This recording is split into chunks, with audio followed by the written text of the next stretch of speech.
Hello, everybody. Matt the Lester here, back with another episode of our Terra Mystica Fan Factions Basic Strategy Series. This is episode number 10, only 4 more to go after this, but if this is somehow the first one you've found, quick reminder, we are going one by one through each of the new fan factions that are currently being tested and soon to be released for our favorite board game, Terra Mystica, and talking a little bit how do we play these factions, what are some strategy tips and tricks. These videos assume you have basic familiarity with the game of Terra Mystica, but maybe you're looking to jump into your first or second game with one of these new fan factions, and hopefully give you a little bit of an overview of how to play them before you jump into that game on Board Game Arena, or maybe you're pulling it out of the box for the first time with the actual released fan factions at home. And so without any further ado, let's jump right in. Today we are talking about one of the weirdest, most complicated of the fan factions, the Atlanteans. The Atlanteans are a totally wild faction, and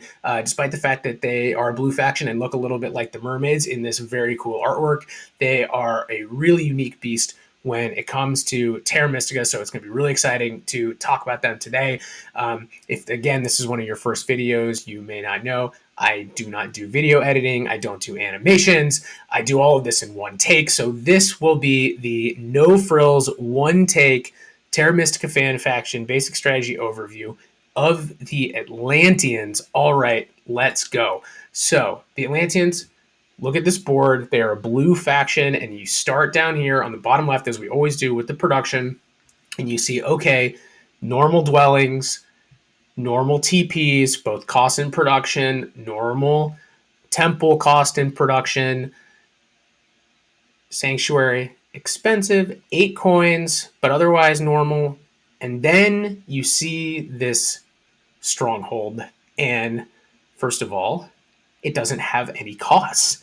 Well, that's because if you look, we're going to cheat and jump a little early over here down to the book ability.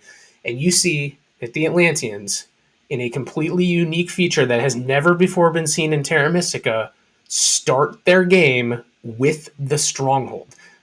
This is really pretty insane, and right out the brains of Jamie Stegmaier, who's a pretty renowned board game developer who submitted this fan faction idea. The Atlanteans, instead of starting with 2 dwellings like most factions, or even 3 dwellings like the Nomads, or 1 dwelling like the Chaos Magicians, no, they start with the stronghold. It is the only building they start on the board. They place it last, like the Chaos Magicians, who also only have a single structure.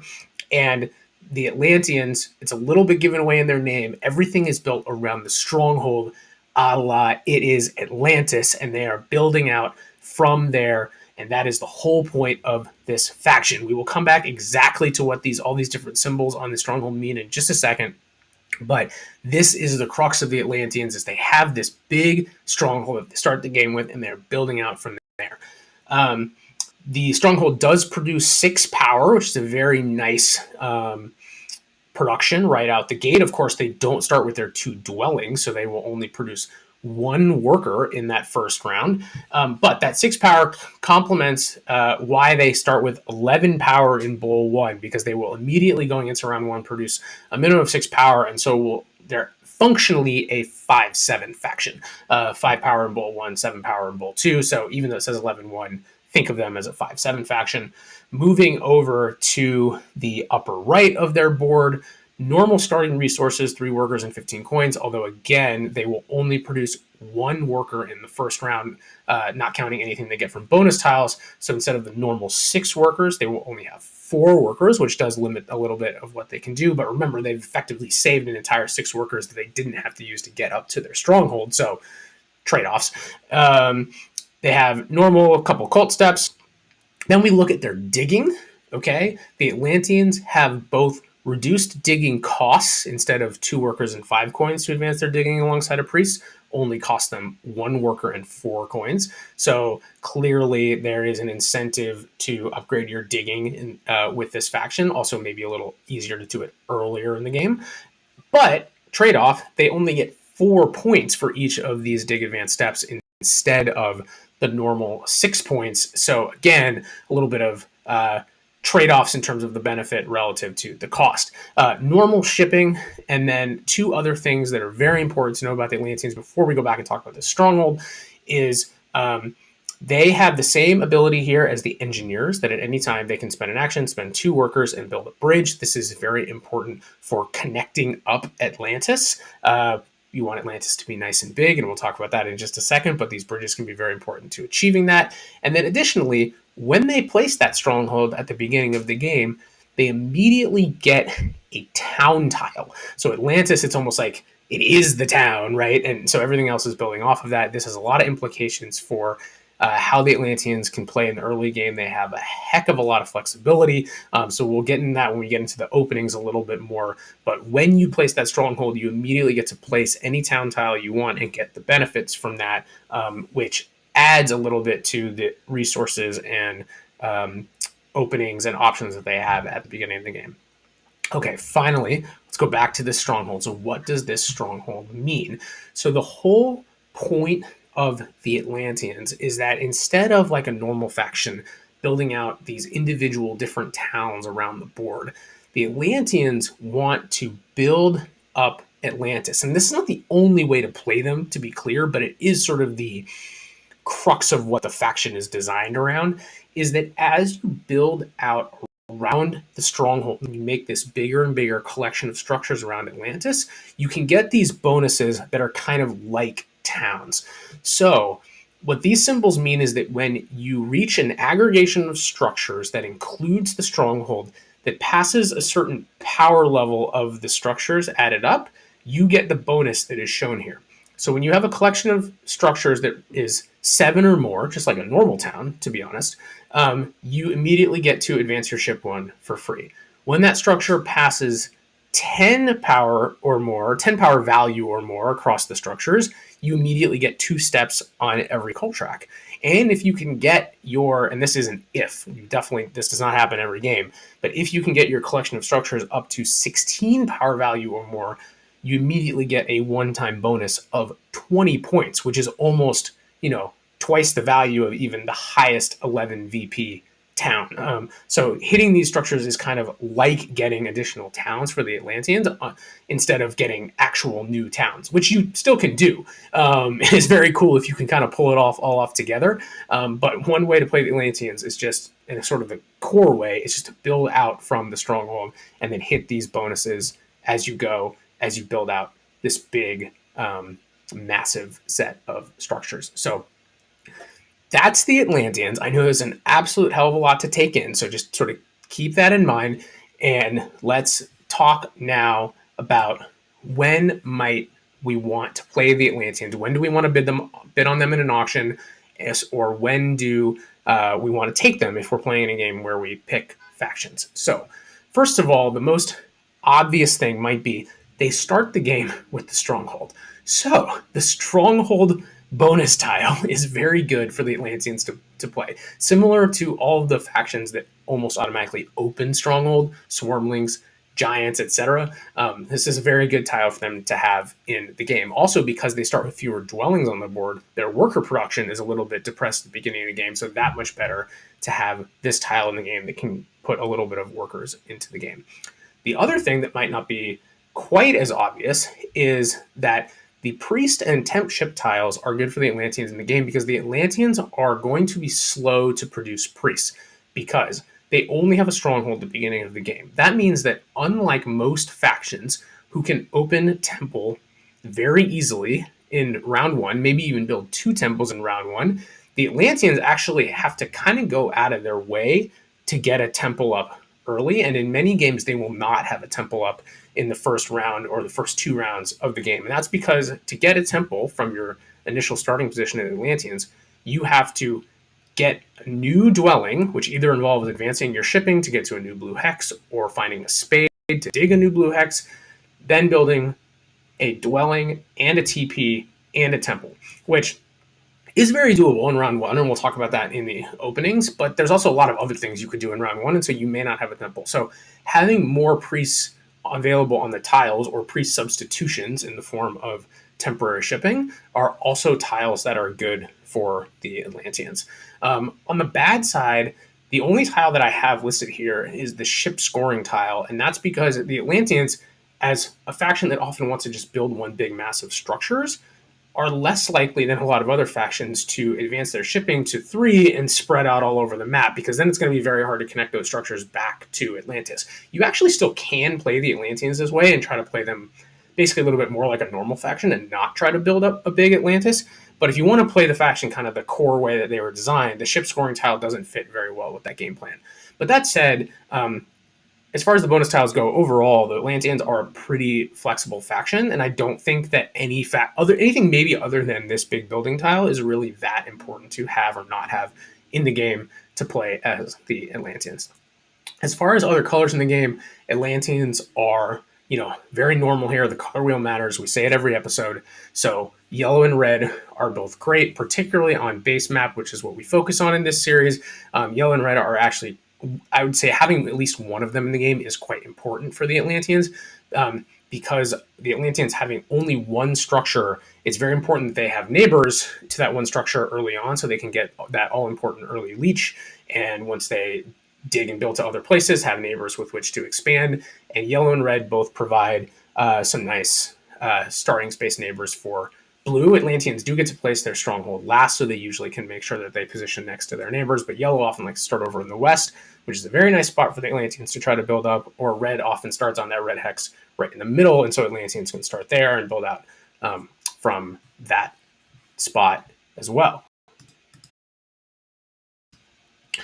On the other side, the Atlanteans can be a little bit territory vulnerable in the same way as the Chaos Magicians, because they only start with a single structure. Green is the faction that I've found gets in their way the most because of that. If you want to start in that central area, particularly, green can kind of cut off some of the hexes in the areas that you might want to expand to. Black's not usually quite as bad because they often want to start over in the eastern continent, but still not great, right? Obviously, again, color wheel matters. Having no color neighbors is better than having color neighbors. And then as far as the track goes, you start with your stronghold. You obviously don't score that in round one. So having big buildings, scoring events in the first round is not good because you're unlikely to hit them. You're definitely not going to build your sanctuary in round one. You're probably not even going to, you may not build it, I say not probably, but may not build a temple in round one. Whereas if you want to do anything in the Atlanteans, you probably are going to need a spade, and then you're going to build dwellings. And so that's what the Atlanteans often do in round one, is just put out a couple of dwellings. And so having spade or dwelling scoring in round one is nice. The temple scoring then is nice to have in round 2 or round 3. And because they have that cheap dig advances, having a round 4 spade event is actually something the Atlanteans can hit quite well, especially if they can get some dwellings out early on and be able to have some worker production by round 4 to be able to then use that. On the flip side, because they're kind of building concentrated, having dwelling scoring late in the game is also really nice. The other thing I have over here on the bad side is town scoring in the early game, because the Atlanteans, given that they start with just that stronghold and it already has a town tile on it, actually to build any further additional towns have to ship away from the stronghold and then build out an entire town from scratch, which is very doable. And in most games, you actually will probably do this to at least one town as the Atlanteans, but you're probably not doing it in round 2 or round 3. And there are many factions that can take advantage of that tile. So that's also not as good to see in the Atlanteans. But in general, similar to the bonus tiles, the Atlanteans are a pretty flexible faction. As we'll see when we get to the openings, they can go a whole ton of different ways because of the getting to start with that town tile and the choices that they can make from it. So they can adapt to a lot of different tracks. It's just that all of them are going to require a little bit of early expansion before they can go up, because of the nature of starting with just that one building that can't be upgraded. So their only option is to build a dwelling as their next structure. So a little bit there, hopefully helpful on when you play the Atlanteans. Let's quickly look at the map. I already talked about this a little bit, but I've highlighted a few of the places where you might want to start as the Atlanteans. I think my main advice here would be, because you get to pick last as Atlanteans, just see where everyone else goes and go where you think you're going to get neighbors and or not get cut off. And I recognize that's a bit of a balancing act. D2 is probably my single favorite starting spot as the Atlanteans, as it is for most blue factions on base map. Of course, though, you want to do it if you have a neighbor. You're most likely to get that neighbor in the form of a yellow faction placing on D3, which is why it's really nice to have them in the game. If you have red, they're most likely going to place on D4, and then D5 becomes really nice, especially if green isn't in the game or hasn't placed on C3 or C4. Because if we're thinking about, okay, we want to build this big aggregation of structures that becomes Atlantis, maybe even have an option to build a town off on the side and then connect it back up, right? So like one strategy that maybe I haven't explicitly stated as the Atlanteans is if you can ship away maybe one ship, maybe temp ship, away from the aggregation of structures that your stronghold is in, build an entirely new town, get that town tile, then connect that structure back up to the structures that are part of your stronghold with your bridge. Those structures that are part of the town start counting toward those stronghold bonuses, the 7, 10, 16 power value that give you the bonuses, even though they're part of another town. And so you can do that, then you get the best of both worlds. You get a new town and the points and resources that come with it, and you get those stronghold bonuses by linking them back up. So if we're looking at where might we be able to do something like this on base map, off of D2 and D5 are probably the two easiest areas, because from D2, you can build out some structures around your stronghold, C1, D1, E1 maybe. That can maybe even get you up to 7 power value to get you that free ship upgrade. And then you can build a town potentially up here, like A2 through B2 or something like this. You obviously have a natural blue on A4. Or maybe from D2, you come down, if you can get F2 as an important hex, then you could build out a town down here and connect that back up by bridging from F2 to H2. So these are some areas where you can build big, nice set of structures as the Atlanteans over here. Base map. The other best area to do this on base map is off of D5. You have at least C3 that you can build as a nice adjacent hex. Maybe you are able to snag E7, which is a particularly nice little coup if you can pull that as the Atlanteans. But then you can build a town potentially up here off of B3, going up here through B2, A4, and connect it back with a bridge between B3 and C3. Or from D5, you can build out a town up here, C4 up through this blue on A11, and then ultimately bridge D5 to C4 and connect these ones back. So think about where can you place that will allow you to create that nice big structure, but also potentially allow you to form a town disconnected first. The other two spots that I've highlighted are mainly just because these are spots that will almost always have neighbors, E4 and G6.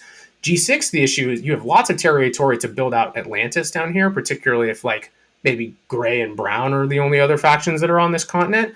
But it's much harder to find a spot to get a separate town. You probably would have to get down here to I-10 and try to build out something like over here, H4, H5, I9, and then connect that back.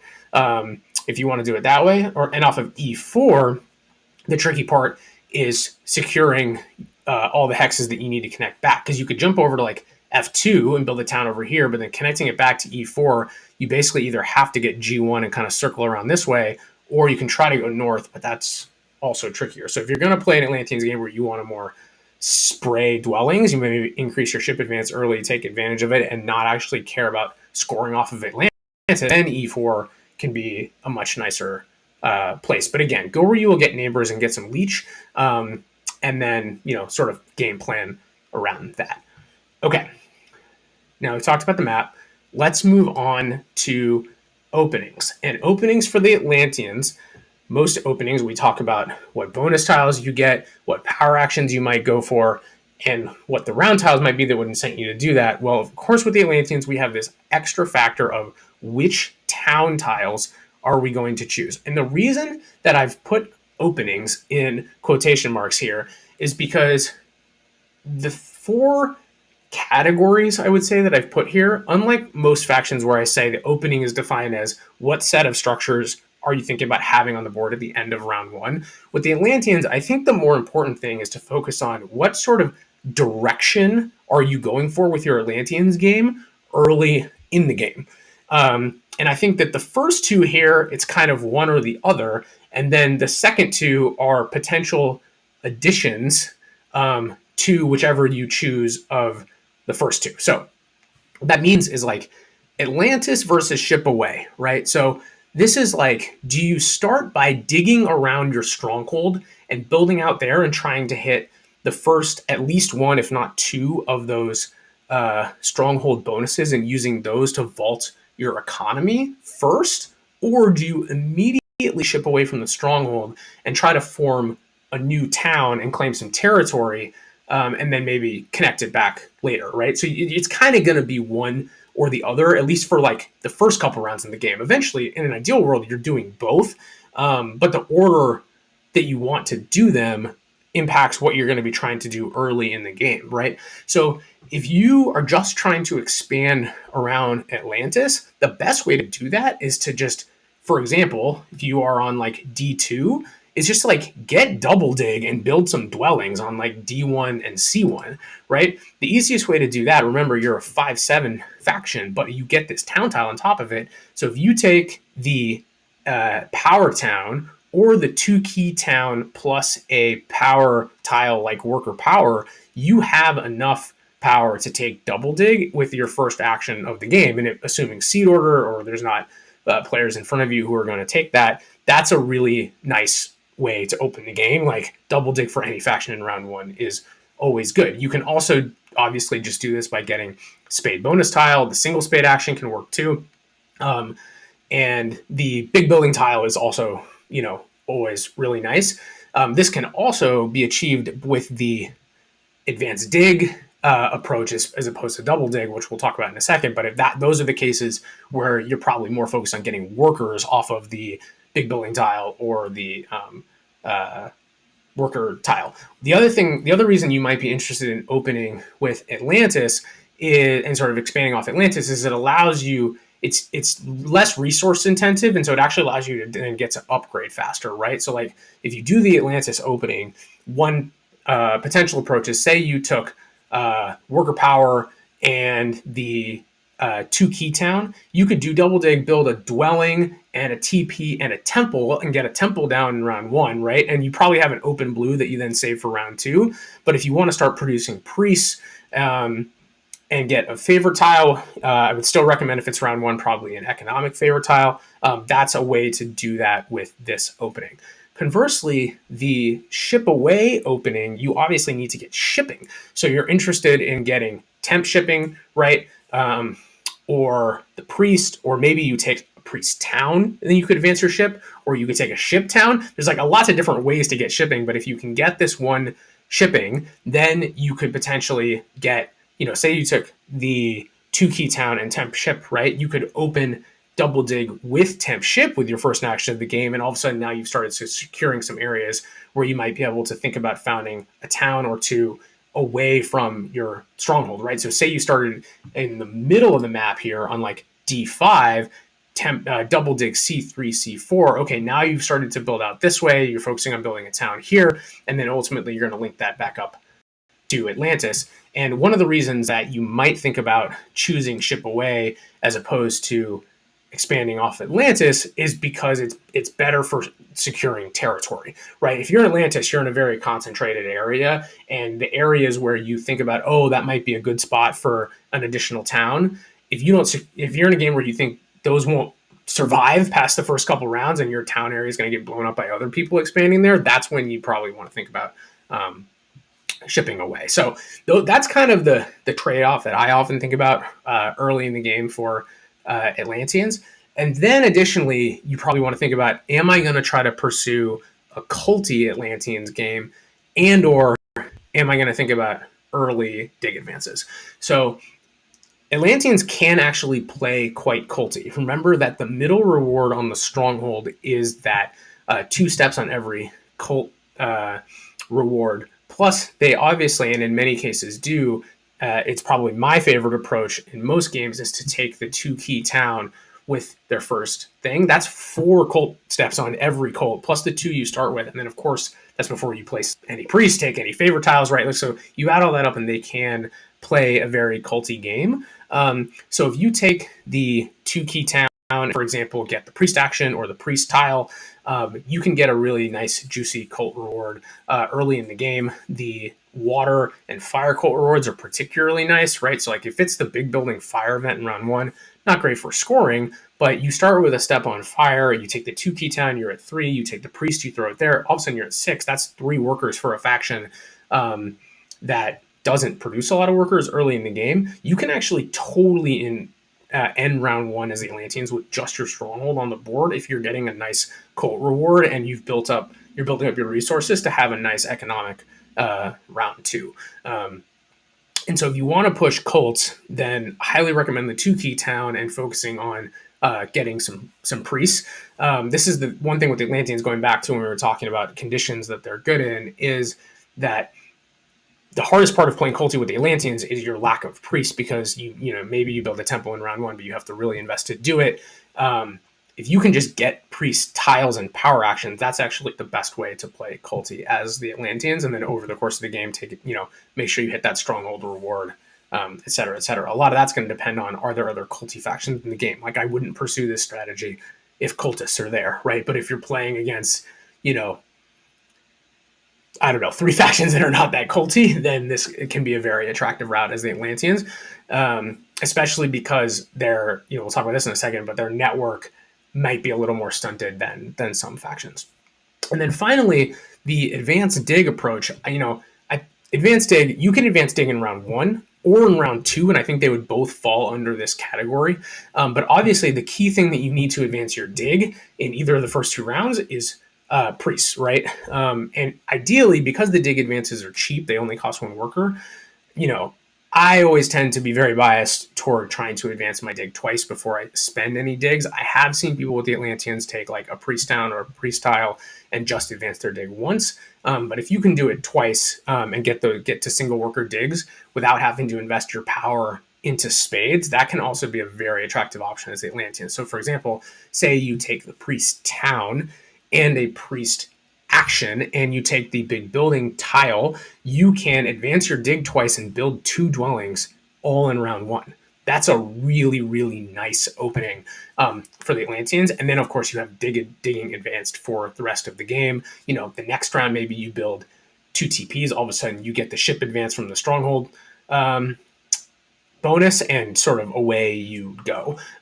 So they do have very easy access to double dig via power. So if you want to go that route, it's great. But if you can afford to wait, right? If you don't have hexes that you need to claim right away in round one, going for the advanced digging route, it's probably long-term a more efficient approach. But again, it's just always the trade-off of what's going to be available. I actually had a game recently with the Atlanteans where I was able to play both cult rewards and advanced dig by doing the opening of take the 2-key town, send a priest to fire to get back 3 workers from the fire cult in addition to all the workers in round one, and in my round one with just the stronghold. And then in round 2 was able to advance my digging and build a bunch of dwellings from all those workers that I collected off the worker reward. And I was able to set up and ultimately win that game. It was a really nice little combination opening. So, these things are not all mutually exclusive, but sort of just different approaches and paths that you can think about as the Atlanteans. But it's really cool because you get a lot of flexibility and a lot of options. And the Atlanteans, I think, are one of the factions that it's going to take the community longest to sort of figure out. I'm talking a little bit about some of the different things that you can do, but it wouldn't surprise me if in 2 years someone comes back and watches this video and is like, "Ha, Matt, you were way wrong about how to play the Atlanteans." I think that the thing that will be right is that there's a lot of room to explore with this faction. So go out there, be creative, figure out what little niches and avenues you can have, and follow your general principles. Terra Mystica, right? Resources are good, efficiency is good. Grab your key hexes, and those will be the trade-offs. But there's a lot to explore with this faction.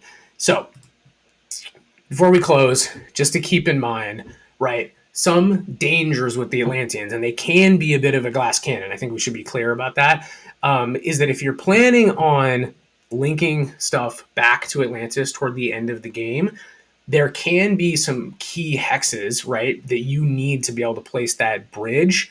And if you don't get the key hex, it can kind of blow up your game. And, oftentimes success or failure with the stronghold depends on hitting that last stronghold bonus, for example, or finding a way to get that town before you connect it back to Atlantis. So just really focus on that and make sure you get those key hexes when you need them. If you have advanced digging, it's usually pretty easy.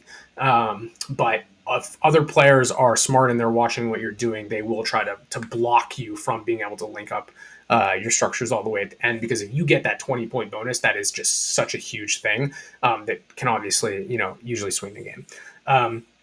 Another thing that's maybe not always immediately obvious with the Atlanteans is that at the beginning of the game, if you have your stronghold next to someone else's dwelling, you're going to get leech when they upgrade, but you will not upgrade because you are already at the stronghold. So this is one of the advantages of placing last, is that you placing next to someone really helps you and doesn't really help them at all. I mean, you may end up digging a hex that is next to yours and also next to theirs, but it's a very asymmetric relationship. The flip side of this is that people may be less inclined to upgrade next to you because they're not, for example, they don't want to build a TP thinking, oh, I'm going to get more leech back when you upgrade. So keep that in mind. If you can get a couple neighbors, it's probably better than a single neighbor who probably will choose not to upgrade next to you. But if and when they do, you get a nice amount of leech, right? Right out the gate, you're getting 3 for 2s off that stronghold. Which often enables you to take a bunch of power actions in round 1 if people leave them available. As you're planning through your long game, think about the fact that the stronghold bonuses are really good, right? 20 points, again, almost twice as valuable as the 11-point town. 2 steps in every cult step is the 2 key town minus the 2 points and the keys, but from a cult purposes is the same thing.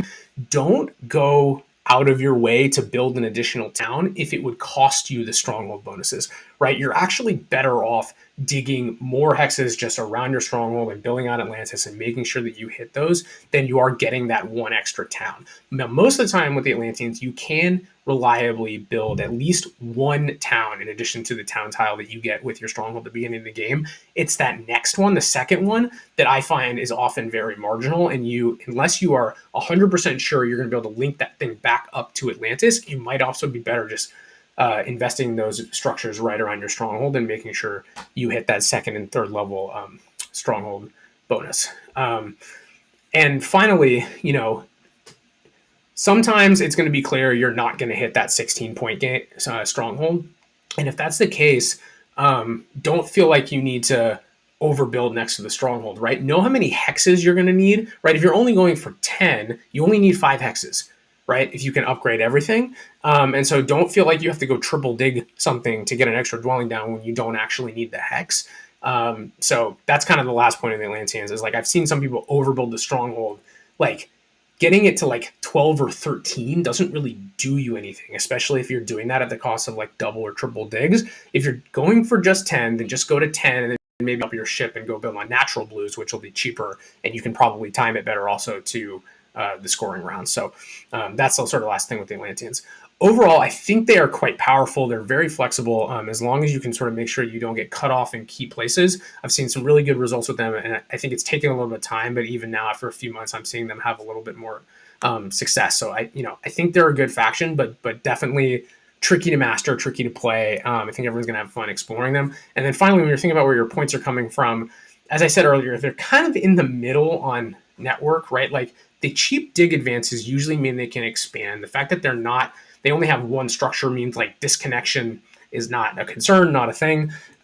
So really but the issue is because they only have one structure, they sometimes just don't find as many places to go. They sometimes get hemmed on one side of the map. They're often not advancing their ship and taking advantage of the full set of natural blues on the map. So I'd say somewhere in the middle on network. And the cults, medium plus. They're not going to do better than the cultists or the Orin or the Enlightened, right? But they are probably going to do better on the cults than some of the more basic ones, particularly if they invest in it. That's kind of what the plus is, right? They can do quite poorly. If they just go take priests, advanced digging, build out, and don't really focus on the cults at all. I've definitely seen games where the Atlanteans scored almost no cult points, but usually they get some. And so that's kind of where they are. So anyways, I hope this was helpful. I think, again, this is just a faction that we need more time to really figure out, but hopefully this will encourage you to go do that, go explore. I've had a ton of fun playing these guys. They're completely overwhelming the first time you play them. I'd totally promise that. And you might get cut off and do absolutely horribly. I hope that doesn't discourage you. But when you find a cool line or a cool niche, please come find me on BGA. Tell me in the comments and enjoy playing one of the most interesting and unique factions in all of Terra Mystica. 4 episodes left. We'll see you next time.